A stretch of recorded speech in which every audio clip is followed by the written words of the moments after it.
వెండి తెరపై హీరోగా కనిపించి 4 ఏళ్లవుతుంది. విరాట పర్వం తర్వాత హీరోగా కనిపించలేదు. కొన్ని సినిమాల్లో కీలక పాత్రలు, గెస్ట్ రోల్స్ తో తెరపై కనిపించడం మినహా హీరోగా మేకప్ వేసుకుందే లేదు. కానీ నిర్మాతగా మాత్రం సత్తా చాటుకుంటున్నాడు. ఈ 4 ఏళ్ల కాలంలో నిర్మాతగా చాలా బిజీ అయ్యాడు. సొంత బ్యానర్ లో నిర్మించే సినిమాలతో పాటు ఇతర బ్యానర్లలో భాగస్వాములుగా మరికొన్ని చిత్రాలు నిర్మించాడు.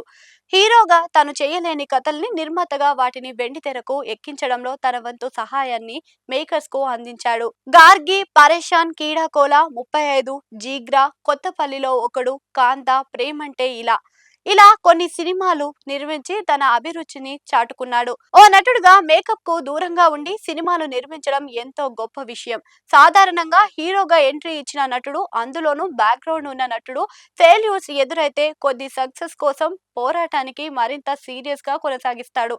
కానీ రానా ఈ విషయంలో ఎంతో బ్యాలెన్స్ గా వ్యవహరించారు.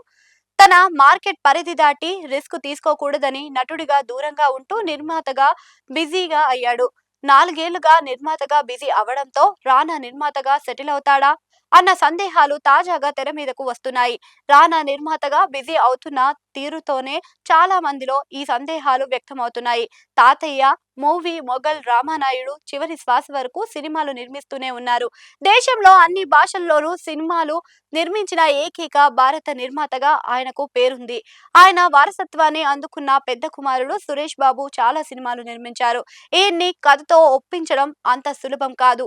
చాలా సెలెక్టివ్ గా సినిమాలు నిర్మిస్తూ ఉంటారు. రిస్క్ తీసుకోవడానికి ఆలోచించరు. కానీ ఆ రిస్క్ అన్నది గొప్పగా ఉండాలి. అప్పుడే రూపాయి నష్టం వచ్చినా పర్వాలేదనుకుంటారు. అనవసరమైన కథలపై ఖర్చు చేయరు. దర్శక రచయిత చెప్పే కథని ఎంతో విశ్లేషించే నిర్మాతగా ఓకే చేస్తారు. తాతయ్య తండ్రిలా అంత విశ్లేషణాత్మకంగా రానా మాత్రమే కనిపిస్తున్నాడు.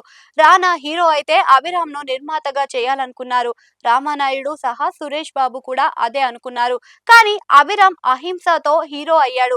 ఆ తర్వాత పెళ్లి చేసుకొని సినిమాలకు దూరమయ్యాడు. నిర్మాతగా అంటే ఇంకా అంత అనుభవం సంపాదించలేదు.